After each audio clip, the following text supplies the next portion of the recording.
राधे राधे भाइयों। चलिए देखते हैं हम लोग नंबर सिस्टम पढ़ा रहे थे आप लोगों को। तो इसमें हम नंबर सिस्टम मतलब संख्या पद्धति, तो संख्या पद्धति में हम लोग पढ़ चुके थे, प्राकृतिक संख्या पढ़ चुके थे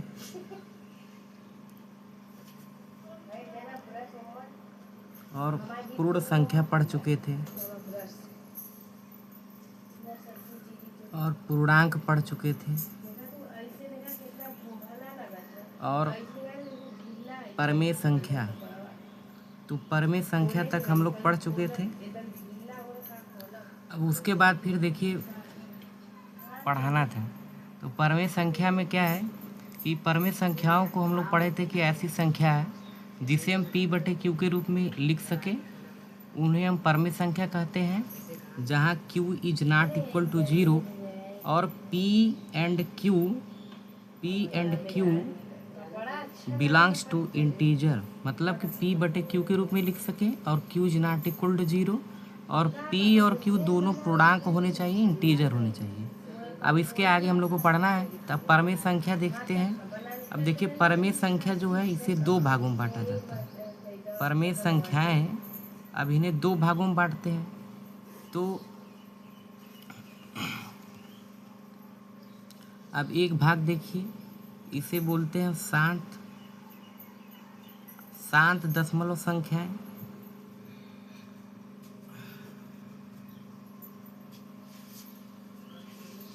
और दूसरे को बोलते हैं अशांत आवर्ती दशमलव संख्याएं।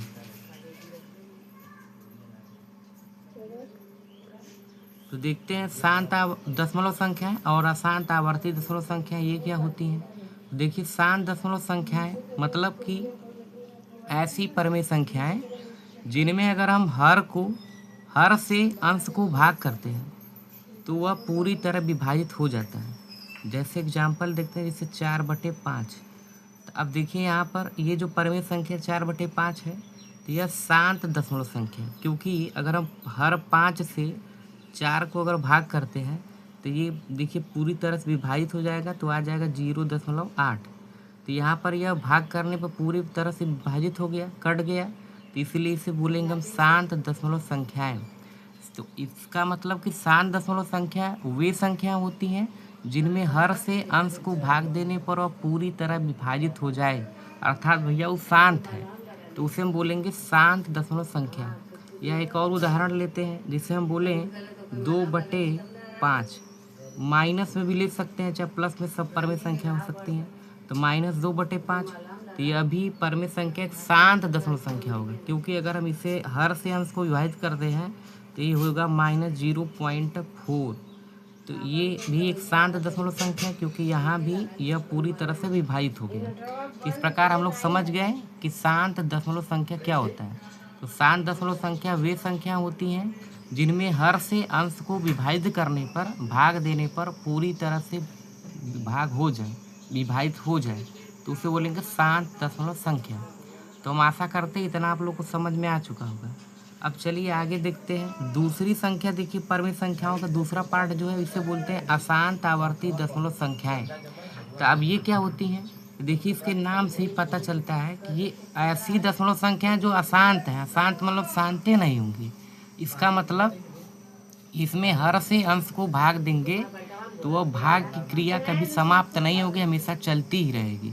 जैसे कि एग्जाम्पल लेते हैं, जैसे हम लेते हैं अगर 1/3, तो 1/3 यह एक ऐसी परमेय संख्या है। अब इसमें देखिए हर से अंश को अगर भाग देते हैं तो यह भाग देखिए 0.333 ऐसे आता ही रहेगा, यह कभी समाप्त नहीं होगा। तो इसका मतलब कि इसे यह अशांत हो गया। अशांत का मतलब कि यह कभी भी विभाजित होने की प्रक्रिया कभी ख़त्म नहीं होगी, समाप्त नहीं होगी, इसलिए यह अशांत है। अच्छा, आवर्ती का मतलब देखिए क्या है। आवर्ती का मतलब कि कोई अंक बार बार आए या तो उसे हम, या कोई संख्या बार बार आए तो उसे हम बोलेंगे आवर्ती। जैसे यहाँ पर देखिए 3 बार बार आ रहा है, इसलिए इसे बोलेंगे आवर्ती।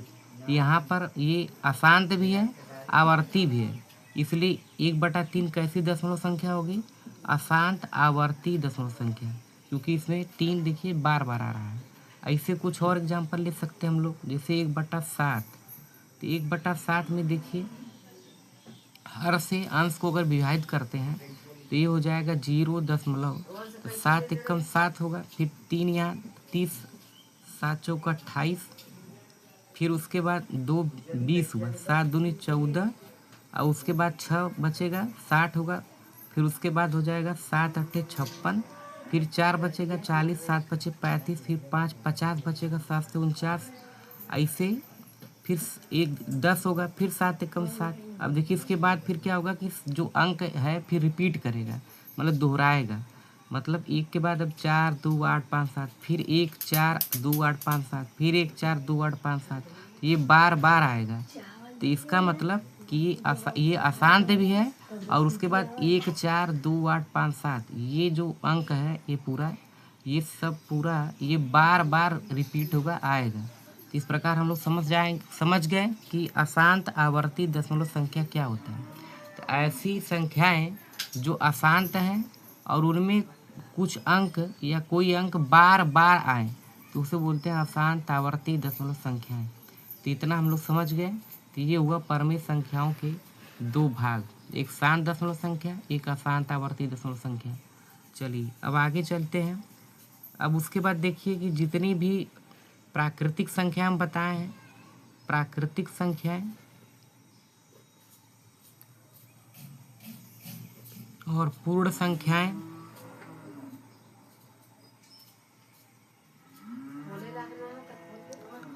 और पूर्णांक, ये सभी परमेय संख्या है। ये सभी परमेय संख्या हैं। ये सभी परमेय संख्याएं हैं। अब इसके बाद हम लोग अगली संख्या देखेंगे, अपरमेय संख्या।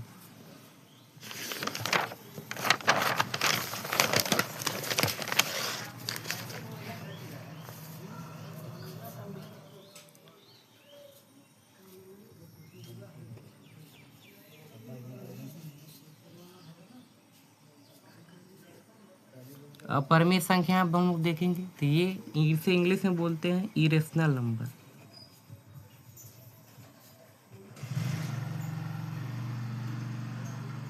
तो अपरमेय संख्या देखिए क्या होती है, तो इसका हम परिभाषा दे सकते हैं।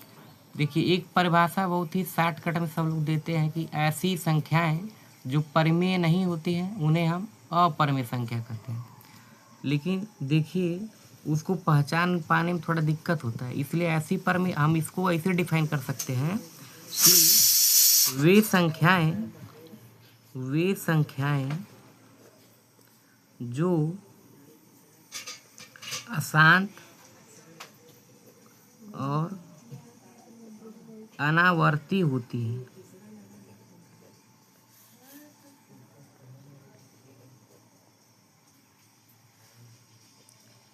ऐसी वे संख्याएं जो अशांत हैं और अनावर्ती हैं तो उन्हें हम बोलेंगे अपरमेय संख्याएं होती हैं, अपरमेय संख्याएं कहलाती हैं।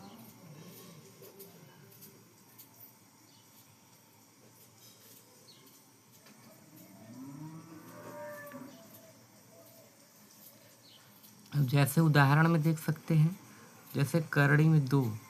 अब इसमें देखिए अगर इसका वैल्यू निकालें तो 1.414 ऐसे आगे आता ही रहेगा।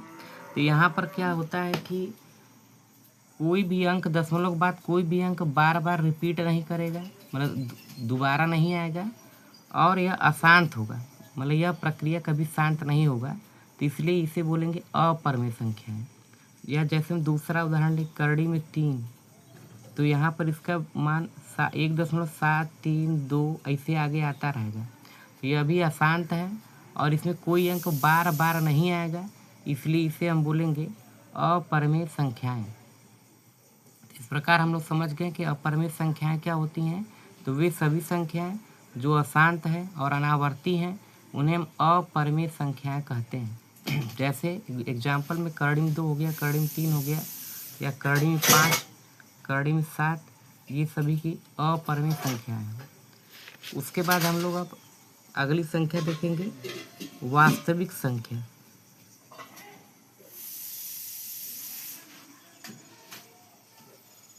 अब ये वास्तविक संख्या या इन्हें रियल नंबर्स कहते हैं।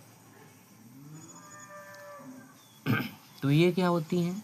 तो अभी तक हम लोग जितनी भी परमेय संख्या पढ़े, अपरिमेय संख्या पढ़े, सभी को मिला करके वास्तविक संख्याएं कहते हैं। मतलब सभी परमेय संख्याएं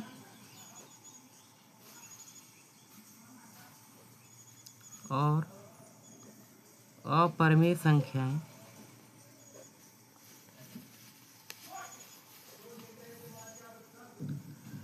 वास्तविक संख्याएं कहलाती हैं।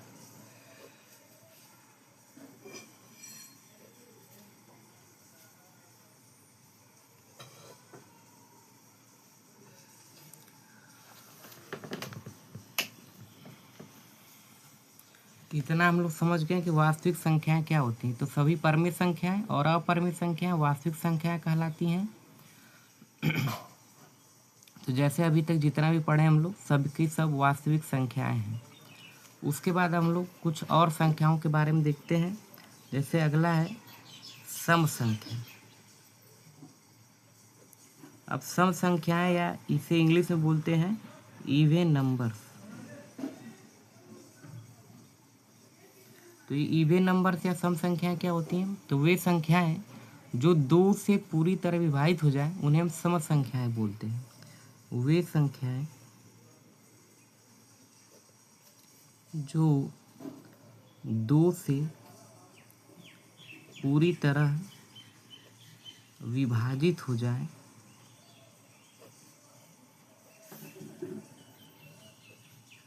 सम संख्याएं कहलाती हैं।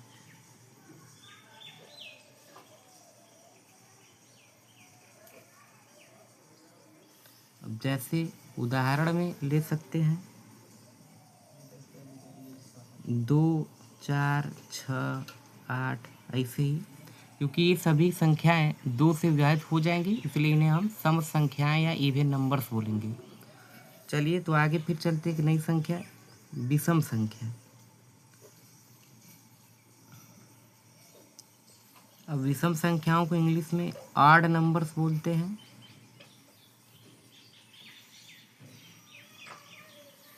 तो अब ये विषम संख्याएं क्या होती हैं? तो वे संख्याएं जो 2 से विभाजित न हो पाए उन्हें हम विषम संख्याएं कहते हैं। वे संख्याएं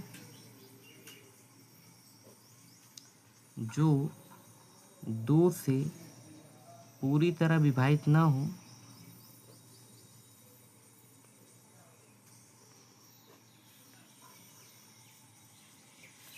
विषम संख्याएं कहलाती हैं।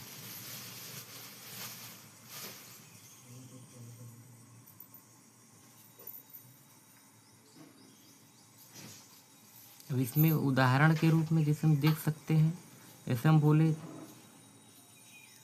1, 3, 5, 7, तो ये संख्याएं विषम संख्या होंगी क्योंकि ये 2 से नहीं विभाजित होंगी।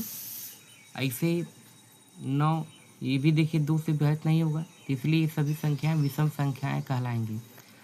तो इतना हम आशा करते हैं कि आप लोग को समझ में आ चुका होगा कि सम संख्या क्या होता है, विषम संख्या क्या होता है। और चलिए अब आगे चलते हैं, दूसरी संख्या बताते हैं।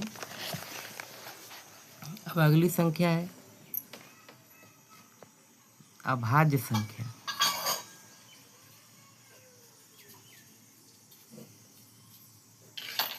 अभाज्य संख्या, अब इसे इंग्लिश में हम लोग बोलते हैं प्राइम नंबर।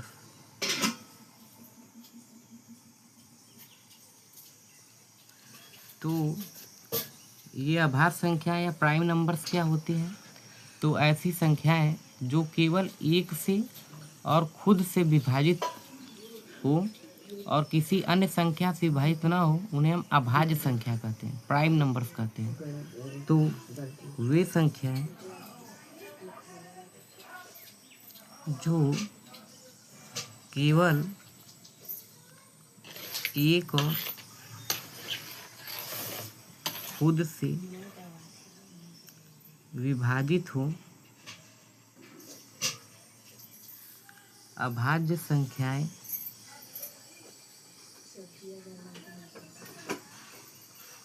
कहलाती हैं। और देखिए अन्य से नहीं, मतलब अन्य संख्याओं से विभाजित नहीं न हो, तो इन्हें हम बोलते हैं अभाज्य संख्याएं। तो अभाज्य संख्या क्या होती हैं? वे संख्याएं जो केवल एक और खुद से विभाजित हों उन्हें हम अभाज्य संख्याएं कहते हैं। जैसे उदाहरण में हम कह सकते हैं 2, 3। अब ये देखिए केवल एक से विभाजित होगा या खुद से, और किसी अन्य संख्या से ये विभाजित नहीं होगा, इसलिए इसे हम अभाज्य संख्या बोलेंगे। या जैसे 5, 7, तो ये सभी अभाज्य संख्या हैं।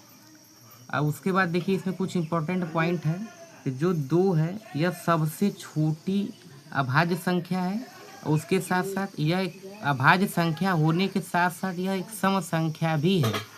मतलब कि 2 सबसे छोटी अभाज्य संख्या है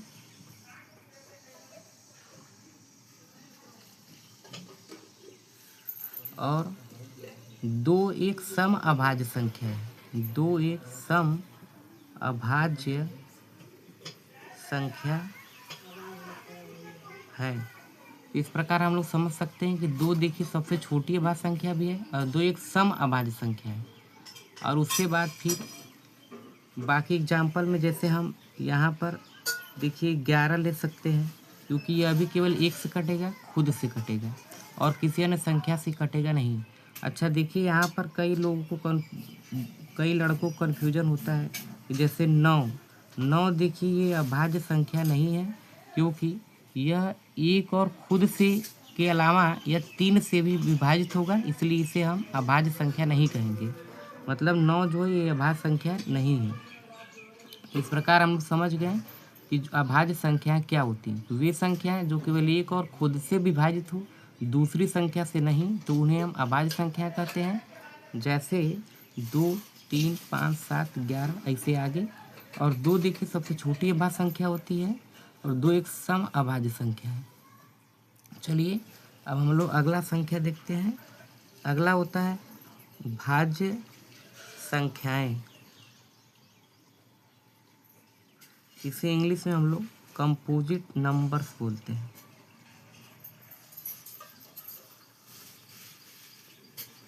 तो भाज्य संख्याएं कंपोजिट नंबर्स क्या होता है?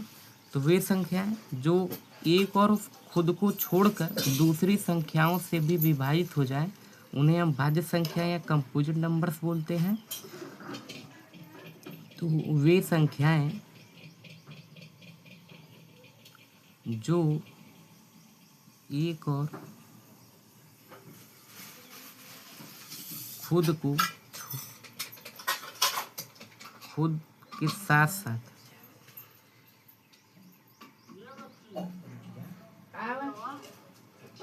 अन्य संख्याओं से भी खुद के साथ साथ अन्य संख्याओं से भी विभाजित हो जाए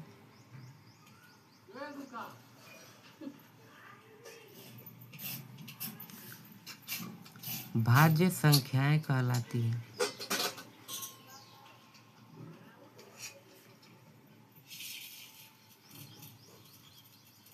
तो इस प्रकार हम लोग समझ गए कि भाज्य संख्याएं क्या होती हैं। तो वे संख्याएं जो एक और खुद के साथ साथ अन्य संख्याओं से भी विभाजित हो जाए तो भाज्य संख्याएं कहलाती हैं। जैसे उदाहरण में इसे हम बोले 4 देखिए एक से भी कट जाएगा, खुद से कट जाएगा, इसके अलावा 2 से भी कट जाएगा, इसलिए यह एक भाज्य संख्या है। ऐसे 6 ले सकते हैं। तो 6 एक से भी कटेगा, खुद से कटेगा और उसके अलावा यह 2 से भी कटेगा, 3 से भी कटेगा, इसलिए यह एक भाज्य संख्या है। इस प्रकार हम लोग समझ गए कि भाज्य संख्या क्या होता है। अब देखिए जो 4 है, 4 सबसे छोटी भाज्य संख्या होती है। 4 सबसे छोटी भाज्य संख्या होती है। तो इस प्रकार हम लोग इतना संख्या समझ गए कि वह परमेय संख्या क्या होता है, अपरमेय संख्या क्या होता है, वास्तविक संख्या क्या होता है, सम संख्या, विषम संख्या, भाज्य संख्या, अभाज्य संख्या। तो इतना हम सब लोग समझ चुके हैं। तो तब तक के लिए नमस्कार। फिर हम लोग मिलेंगे नेक्स्ट वीडियो में, उसमें हम आगे की संख्याओं के बारे में बताएंगे। अभी बहुत सारी संख्याएं बची हैं जिनके बारे में हम लोग को पढ़ना है।